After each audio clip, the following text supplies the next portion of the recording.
Hello अनि नमस्ते beautiful people, welcome back to my channel. तपाईहरुलाई फेरि पनि स्वागत छ हाम्रो मेकअप स्टुडियोमा। र आजको भिडियोमा चाहिँ म क्रिएट गर्नेवाला छु party makeover look for beautiful singer अनि कन्टेन्ट क्रिएटर जमुना राईको लागि। र भिडियो अन्तिमसम्म हेर्नु होला अनि don't forget to like, share and subscribe हाम्रो मेकअप स्टुडियो।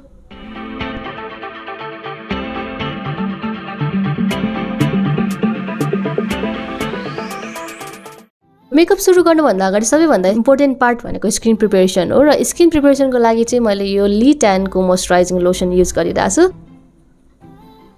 तपाईहरुले पनि क्लाइन्टको स्किन टाइप अनुसार उहाँको स्किनलाई कुन मोइस्चराइजर सुट गर्छ त्यही मोइस्चराइजर युज गर्नु होला।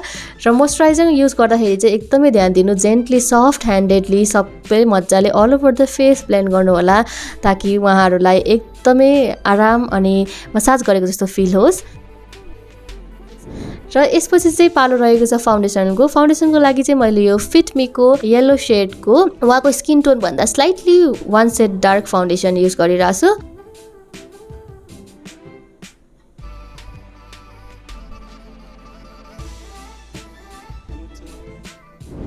र यसलाई अब म अल ओभर द फेस मजाले ब्लेन्डरले डाइभिङ प्रोसेसमा ब्लेन्ड गर्दैछु।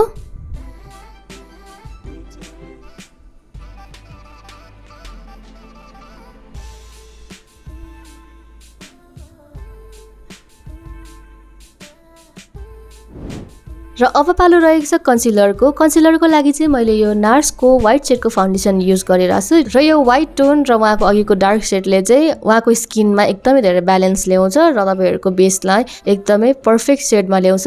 स्किन शेड ब्यालेन्स गर्नको लागि चाहिँ अघि डार्क अनि यो व्हाइट शेडको कन्सिलर युज गरेको। र कन्सिलर युज गर्दाखेरि कहाँ लगाउने भनेर तपाईहरुले देखिराख्नु भएको छ, स्किनको हाइलाइटेड एरियाहरुमा मात्रै तपाईहरुले कन्सिलर युज गर्नु होला। अनि त्यसलाई पनि मजाले ब्लेन्डरले डाइभिङ प्रोसेसमा ब्लेन्ड गरिदिनु होला।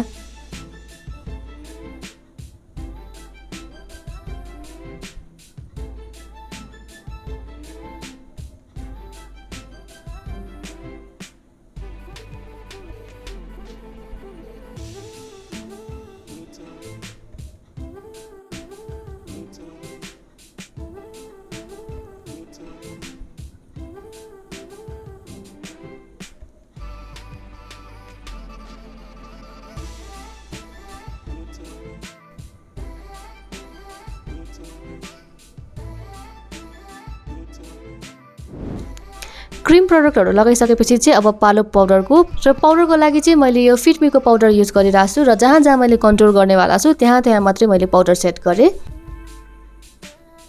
कन्टुरिङ गर्दाखेरि चाहिँ तपाईहरुले चिक बोन भन्दा तल राखेर अपवर्ड डिरेक्सनमा मजाले ब्लेन्ड गर्नुपर्ने हुन्छ। डार्क लाइट शेड गरेर मजाले ब्लेन्ड गर्नुपर्ने छ।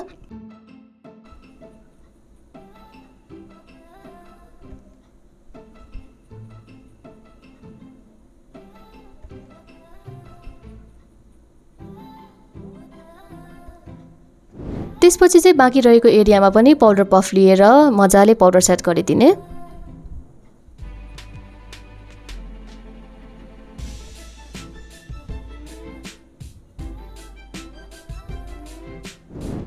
पाउडर सेट भइसकेपछि अब पालो रहेको छ आइब्रोजको। र आइब्रोजको लागि चाहिँ यो एलेगलको ब्रो पोमेड मैले युज गरिरहेको छु।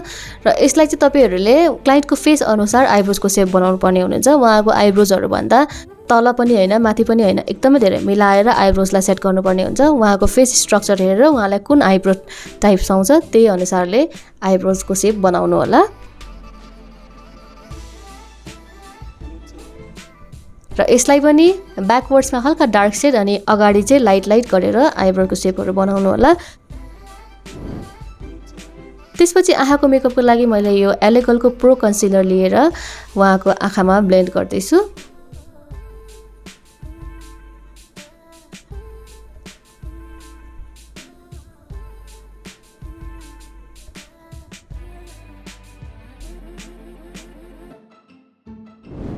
र आफ्टर कन्सिलर चाहिँ यसलाई मजाले पाउडरले सेट गरिदिने अनि मात्र तपाईहरुको आँखाको बेस रेडी हुन्छ।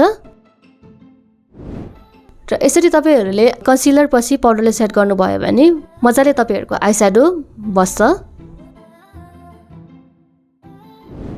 र आई स्याडोको लागि यो लाइट ब्राउन शेड लिएर मैले उहाँको आँखामा ब्लेन्ड गर्दैछु।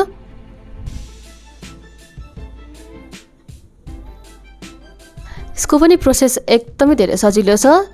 तपाईहरुको यो डाउन क्रिजदेखि लिएर स्टार्ट गर्ने अनि त्यसलाई नै मजाले ब्लेन्ड गर्ने। सबै आँखातिर डार्क अनि लाइट गर्ने।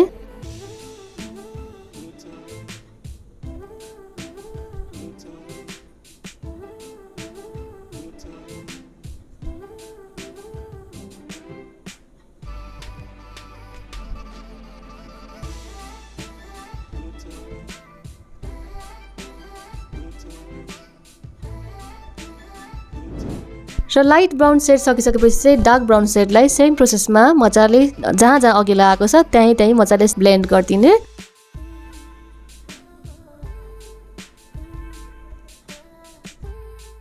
र ब्लेन्डिङ गर्दाखेरि चाहिँ एकदमै ध्यान दिनुपर्ने कुरा चाहिँ तपाईहरुले हातलाई एकदमै लाइट राख्नुपर्छ अनि मात्रै तपाईहरुको आई स्याडो मजाले ब्लेन्ड हुन्छ।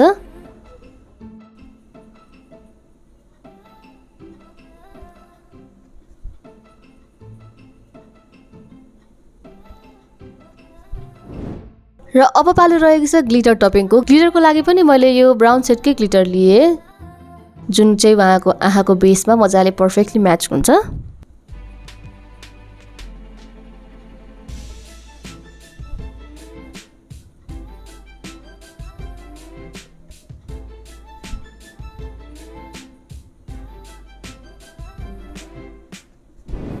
आफ्टर आई मेकअप चाहिँ उहाँको आइब्रोलाई मैले सेट गर्नको लागि यो बेनिफिटको आइब्रो किटले उहाँको आइब्रो सेट गरिदिँदैछु।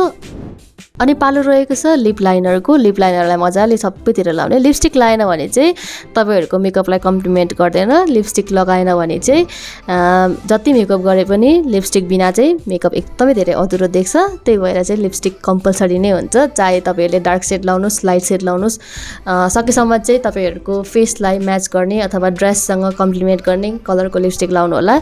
र यो चाहिँ पार्टी मेकअप भएको हुनाले मैले उहाँको लिप्समा हल्का डार्क सेड लगाएँ अनि त्यसपछि चाहिँ हल्का लिप्सलाई साइन दिनको लागि लिप ग्लस युज गरे।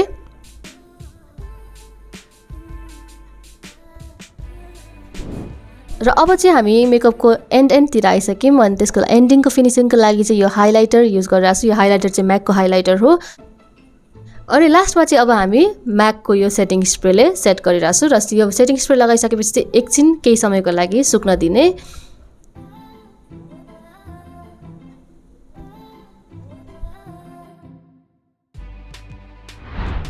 This is the final look guys. यो चाहिँ रहेको थियो हाम्रो जमुना राईको लागि पार्टी मेकओभर लुक। र as you can see result एकदमै धेरै राम्रो आएको छ। उहाँको बेस चाहिँ बाई द टाइम अघि फर्स्टमा गरेको भन्दा एकदमै धेरै साइनी भइरहेछ, ग्लो आउँदैछ। र यो चाहिँ बाई द टाइम फेरि पनि जति समय बित्दै जान्छ त्यति नै उहाँको स्किनमा ग्लो आउँदै जान्छ। र किप वाचिङ अनि किप सपोर्टिङ गाइज। तपाईहरुलाई यो मेकअप लुक कस्तो लाग्यो कमेन्ट गर्नु होला। र आउँदो दिनहरुमा पनि म यस्तै मेकओभर लुक लिएर आउने नै छु। Till then don't forget to like, share and subscribe हाम्रो makeup studio. Bye bye until the next video.